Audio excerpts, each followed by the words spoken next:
कराड आणि मेहकर तालुक्यातल्या कृषी अधिकारी आणि जे काही खतं आणि बी बियाणे विक्रेते यांची संयुक्त बैठक आज घेतलेली आहे।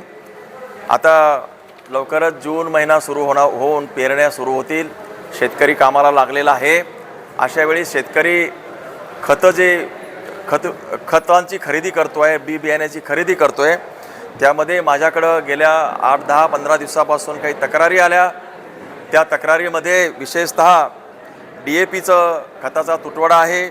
युरिया खत असेल 20-20-13 असेल किंवा इतर सगळे खतं आहेत, त्याच्या MRP प्राईसमध्ये MRPची किंमत वेगळी आणि प्रत्यक्षात त्यांना जो मिळणारी त्यांना देण्यात येणारा जो काही विक्री आहे त्याच्यामध्ये तफावत आहे। जवळजवळ 300-400 रुपयाची तफावत आल्यामुळं शेतकरी हतबल झाल्यामुळं ते माझ्याकडे आले होते। तसंच काही शेतकऱ्यांचे अंगठा घेऊन इतर काही मंडळी त्यांनी जी काही खरेदी केली असं दाखवून त्याची किंमत दाखवून ते जे बाकीचं जे खतं आहेत ते इतरांना चढ्या दरामध्ये किंवा त्यातून नफा मिळवण्याच्या दृष्टीने विक्री होते, हा विषय होता। त्यामुळे जी अफरातफरी या ठिकाणी झाली ती रोखण्यासाठी मी कृषी अधिकारी आणि संबंधित जे काही विक्रेते आहेत त्यांच्या संदर्भात आज समूहित बैठक घेतली। या सगळ्यांना अशा प्रकारची कोणतीही गडबड होणार नाही, करू नका, आणि जर केली तर तुमच्यावर कारवाई होईल अशा प्रकारच्या सूचना अधिकाऱ्यांसमेत त्यांना दिलेल्या आहेत।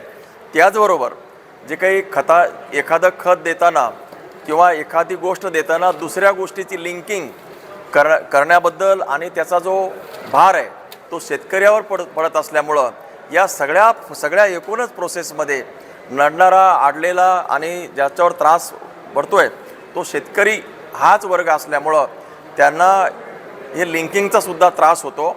यावेळेस विक्रेती जी संघटना आहे त्यांची जी मंडळी आहे त्यांचे काही गंभीर स्वरूपाचे प्रश्न आजच्या बैठकीमध्ये माझ्या समोर आलेले आहेत। विशेषतः विविध शासकीय कंपन्यांनी बनवलेली खतं आहेत, ती खतं अंडर स्टॉक असल्यामुळं आणि त्याची विक्री होण्यासाठी काही खतांच्या बरोबर विशेषतः DAP सारख्या खताच्या बरोबर त्याला लिंकिंग देण्यात येतं आणि त्याच्यामुळं शेतकऱ्यांची इच्छा नसतानासुद्धा ती खतं शेतकऱ्याला विकत घ्यावे लागतात आणि ज्याची मागणी शेतकरी करतो ते त्यांना मिळत नाही।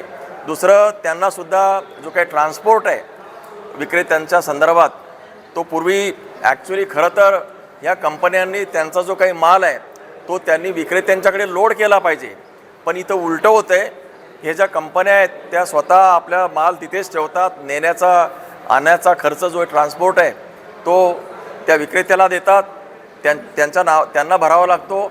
आणि मेहकरचं जिओग्राफिकल लोकेशन हे इतर तालुक्यांच्या दृष्टीनं अतिशय दुर्गम असल्यामुळं खामगाव असेल किंवा जालना असेल, आपल्या जिल्ह्यातल्या इतर तालुक्यांना तिथून येणारा माल जवळ पडतो। मेहकरसाठी, लोणारसाठी येणारा माल हा जरा दूर पडतो, त्यामुळं त्याचाही जो ताण आहे, आर्थिक ताण, ट्रान्सपोर्टचा ताण हा खूप मोठा असतो। त्यामुळं त्यांचा जो ताण आहे त्यांच्यावर पडल्यामुळं विक्रेतेसुद्धा अडचणीत आहेत। त्यांचा प्रश्न आज समोर आलेला आहे, लिंकिंगचा विषय आलेला आहे। कंपन्यांची जरा जे काही आगाऊपणा आहे, कंपन्यांची जी काही दादागिरी आहे ती सुद्धा या ठिकाणी झालेली आहे। शासनातल्या काही मंडळींना हाताशी धरून ही मंडळी जे काही काळबेरं करत आहेत आणि त्याचा शेवटचा परिणाम ह्या विक्रेत्यापासून शेतकऱ्यांना भोगावा लागत आहे। या ज्या गोष्टीच्या काही मिसिंग लिंक माझ्या लक्षात आल्या त्या मिसिंग लिंक घेऊन त्याची सविस्तर एक बैठक जी आहे मी कृषी मंत्री महोदय यांच्या स्तरावर घेणार आहे आणि हे विषय जो आहे या विषयांना मार्ग लावण्यासाठी प्रयत्न करणार। एकूणच कृषी विक्रेते यांनी शेतकऱ्यांचं हित लक्षात घेता आपण अतिशय डोळसपणानं काम करावं अशा प्रकारचं आवाहन मी केलेलं आहे। आणि कृषी विक्रेत्यांचे जे प्रश्न आहेत त्या प्रश्नांनासुद्धा हात घालून त्यांचंसुद्धा व्यवसाय चांगला चालेल आणि व्यवसाय चालत असताना त्यांनासुद्धा जो आर्थिक जो उर्दंड पडतो तो कसा वाचेल हा सुद्धा विचार आजच्या बैठकीत झालेला आहे। एकूणच आजची बैठक जी आहे माझ्या ज्ञानामध्ये या बैठकीनं भर घातलेली आहे। त्यामुळं जे पुढच्या काळामध्ये येणाऱ्या महिनाभरामध्ये शेतकऱ्यांना निश्चितपणाने याचा फायदा होईल असं मला या ठिकाणी सांगावंसं वाटतं। अनेक शेतकऱ्यांच्या तक्रारी येतात की स्टॉक केल्यानंतर जादा दराने खताची विक्री होते, अशा कृषी केंद्र असतील किंवा कंपन्या असतील, काय कारवाई होणार? नाही, याच्यामध्ये टाळी काही एका हाताने वाजत नाही आहे. इथं कृषी विक्रेत्यांना जे काही यांनासुद्धा वेठीस धरण्यात येत आहे यांनासुद्धा. त्याच्यामुळं अतिशय हात चलाखीनं कंपन्या इथं काम करत आहेत आणि कृषी विक्रेत्यांना त्याच्यामध्ये अक्षरशः अडचणीमध्ये आणलेलं आहे. कृषी विक्रेता जर बोलला तर त्यांना त्या ठिकाणी माल देण्यात येत नाही, त्यांच्यावरती कारवाई करण्यात येते. त्यांना थोडक्यात एक प्रकारचं जो दहशतवाद आहे कंपन्यांचा, आणि ती दहशत जो आहे ते आर्थिक स्वरूपाची आहे, ही सुद्धा बाब लक्षात आलेली आहे.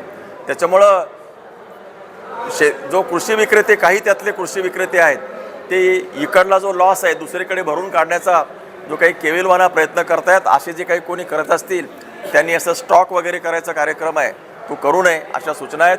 आणि जर कोणी काही केलं या उपरे तर त्यांना येणाऱ्या कायदेशीर परिणामांना त्यांना तोंड द्यावं लागणार आहे. यामध्ये शेतकऱ्याचं नुकसान होत नाही असं वाटतं? नाही, शेतकऱ्यांचं नुकसान आहे, शेतकऱ्यांना होऊ नये यासाठीच आजची बैठक झालेली आहे.